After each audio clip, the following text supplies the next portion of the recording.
Pelbagai masalah alam sekitar telah dikesan dan menjadi semakin serius sejak akhir-akhir ini. Kadar pertambahan penduduk yang tinggi menyebabkan semakin banyak sumber yang diperlukan untuk meningkatkan hasil pengeluaran bagi menampung kehidupan dan penggunaan penduduk. Dengan pertambahan ini, penggunaan sumber alam akan turut bertambah dan kadar pembaziran dijangka melebihi 40% daripada keseluruhan sumber alam sedia ada. Kemusnahan alam sekitar berpunca dari keinginan manusia untuk memenuhi agenda pembangunan yang menyebabkan gangguan kepada alam sekitar. Kemusnahan ini memberi kesan yang sangat buruk kepada manusia, haiwan dan tumbuh-tumbuhan. Terdapat beberapa punca yang menyebabkan kemusnahan ini berlaku seperti asap kilang, perhutanan, tumpahan minyak di laut dan juga penggunaan baja kimia. Beberapa cara untuk mengatasi masalah ini perlu diambil berat untuk mengelakkan kemusnahan alam terus berlaku.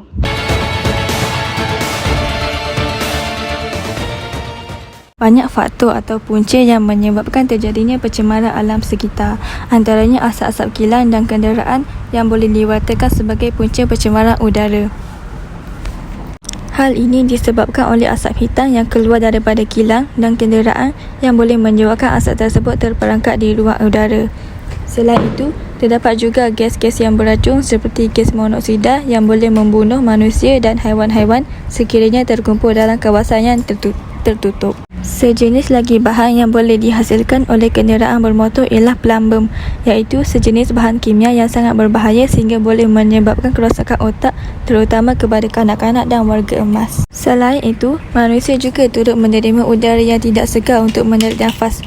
Ini menimbulkan ketidakselesaan oleh setiap masyarakat dalam kehidupan seharian. Dengan ini, jelaslah bahawa pencemaran udara yang dilakukan oleh segelintir masyarakat yang tidak bertanggungjawab amat memberi kesan terhadap seluruh masyarakat. Oleh itu, kerajaan perlulah melakukan kempen dan memantau industri perkilangan untuk mereka mendapat kefahaman yang hakiki tentang kepentingan udara kepada masyarakat dan alam sekitar.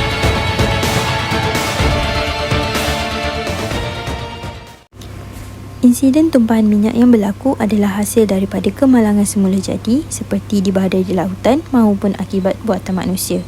Antara cara yang boleh dilakukan sekiranya ia dilakukan oleh manusia ialah dengan menuntut pampasan bagi kos pembersihan di laut dan juga kerana telah mencemarkan alam sekitar. Selain itu, pihak kerajaan juga boleh memperketatkan tindakan undang-undang kepada individu-individu yang tidak bertanggungjawab yang telah membuang minyak di lautan. Sekiranya tumpahan minyak terjadi secara semula jadi, proses pembersihan tumpahan minyak perlu dilakukan. Sebagai contoh, dengan membakar minyak di air. Cara ini terbukti sangat efektif untuk mengatasi tumpahan minyak di laut. Akan tetapi, ia akan mencemarkan udara akibat asap yang beracun. Seterusnya, menggunakan bahan kimia dispersen di mana ia merupakan zat kimia yang dapat membantu menguraikan gumpalan minyak yang besar menjadi lebih kecil agar mudah dicerna oleh mikrob di lautan.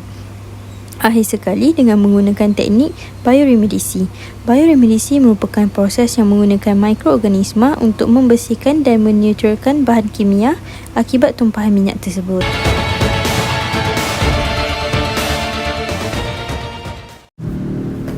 Aktiviti perlombongan dan kuari juga akan menyebabkan pencemaran alam sekitar berlaku. Kaedah perlombongan secara pam hidrolik untuk perlombongan biji timah dan emas telah merosakkan cerun bukit yang akan menyebabkan berlakunya kejadian tanah runtuh, jatuhan batuan, runtuhan cerun dan sebagainya. Di kawasan-kawasan perlombongan juga berlakunya pencemaran air. Aktiviti perlombongan kuari menyebabkan pelepasan habuk dan debu berlaku. Partikel-partikel terampai akan mencemari kawasan perlombongan kuari dan akan menyebabkan jerebu berlaku.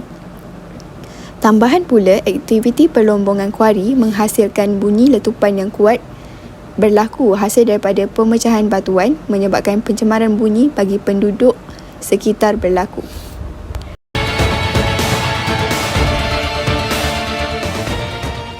Banyak hutan dan penarahan bukit tanpa ada tindakan pemeliharaan seperti penanaman semula pokok dan aktiviti pembalakan haram atau penggodolan hutan secara besar-besaran telah menyebabkan flora dan fauna kehilangan habitat mereka. Hal ini menyebabkan berlaku bencana seperti tanah runtuh dan banjir kilat kerana ketiadaan pokok-pokok yang selama ini menjadi tunjang utama kekuatan tanah di kawasan tersebut. Kegiatan tersebut juga turut menyebabkan kemusnahan rantai makanan, kemusnahan habitat hidupan serta berlakunya gangguan terhadap biodiversiti. Aktiviti pembalakan yang berterusan dan tidak terkawal menyebabkan kawasan yang diterokai akan mengambil masa yang lama untuk dipulihkan. Justeru, kekayaan yang kian mengaburi mata-mata orang yang tidak prihatin akan alam semula jadi ini harus dibukakan mata dan ditunjukkan kesan dan akibatnya sekiranya pencemaran ini berlaku dan meninggalkan kesan terhadap diri mereka sendiri.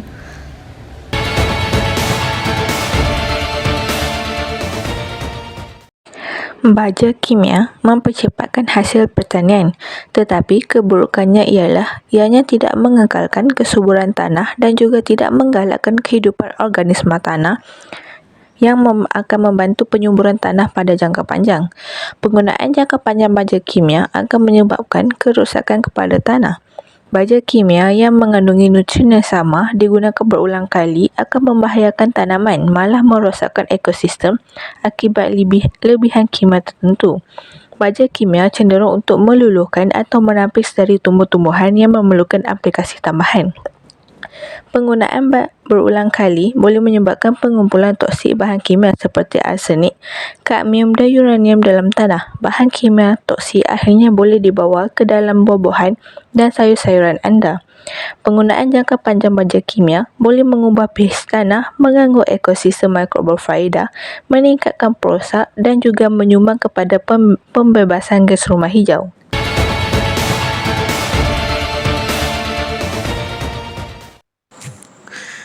Perancangan dan pengurusan sisa yang sistematik juga merupakan salah satu langkah yang dapat mengatasi masalah pencemaran alam sekitar dengan efektif. Masyarakat perlulah mempraktikkan program 3R dalam kehidupan seharian, iaitu program yang dikenali sebagai Reduce, Reuse dan Recycle. Dalam pada itu, masyarakat perlu mempraktikkan amalan kita semula, iaitu menggunakan semula bahan baharu. Contohnya, masyarakat boleh menjual surat khabar dan majalah lama untuk kita semula. Hal ini bukan sahaja dapat mengurangkan sampah, malah dapat menjimatkan kos untuk pelupusan sampah. Bak kata pepatah, berjimat sebelum kena, ingat sebelum habis. Oleh itu, masyarakat haruslah sentiasa peka terhadap isu-isu pencemaran alam sekitar untuk mengelakkan pencemaran alam daripada menjadi semakin serius.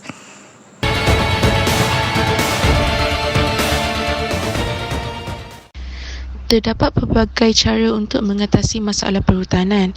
Pertama sekali, melalui perlindungan hutan. Pihak kerajaan perlu bertanggungjawab dalam pembentukan taman negara atau hutan simpan untuk mengelakkan manusia mengeksploitasikan sumber yang ada dari hutan sewenang-wenangnya. Kedua, melalui pengurusan hutan yang baik. Contohnya, pihak berwajib perlu menerapkan prinsip pembalakan terpilih, penanaman semula dan pemulihan hutan untuk memastikan ekosistem hutan dapat dikekalkan. Di samping itu, masalah perhutanan dapat diselesaikan melalui pendidikan dan kesedaran awam. Setiap pihak haruslah berusaha meningkatkan kesedaran orang awam, khususnya pada individu dan masyarakat tentang kepentingan kelestarian hutan dan kesan negatif yang disebabkan penebangan hutan. Seterusnya, kita boleh mengawal masalah hutan dengan cara mengawasi hutan yang luas menggunakan teknologi seperti GIS mapping dan satelit untuk mengesan aktiviti pembalakan haram. Akhir sekali, pihak kerajaan haruslah menguatkuasakan undang-undang dan pengawasan yang ketat terhadap individu atau syarikat yang terlibat dengan mengenakan denda atau bayaran yang tinggi kepada pihak yang melakukan aktiviti pembalakan haram yang boleh menyebabkan kemusnahan alam.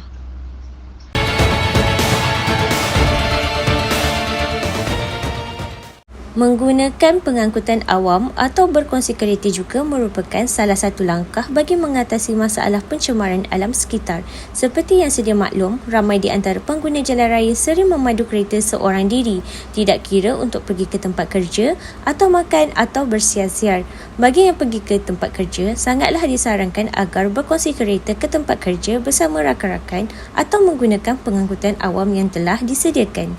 Manakala, bagi yang hendak membeli makanan atau bersiar-siar di kawasan yang berhampiran dengan tempat kediaman pada waktu senja, disarankan menggunakan basikal.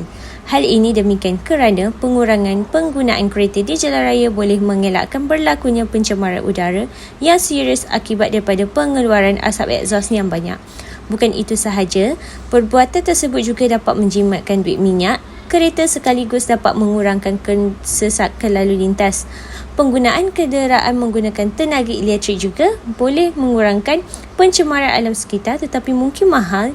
Namun bak kata pepatah, hendak seribu daya, tak hendak seribu dalih.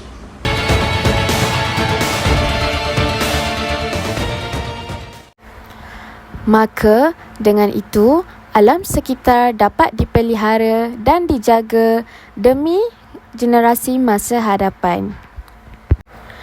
Pihak-pihak berwajib hendaklah melindungi hutan-hutan dengan menguruskan hutan dengan baik, memberikan pendidikan dan kesedaran awal dan juga lebih mengetatkan undang-undang. Oleh itu, beberapa faktor yang boleh memusnahkan alam sekitar seperti pengeluaran asap kilang, perhutanan dan sebagainya hendaklah diatasi dengan bijak. Secara kesimpulannya, kewajipan untuk menjaga alam sekitar merupakan tanggungjawab kita bersama selaku penduduk di bumi ini.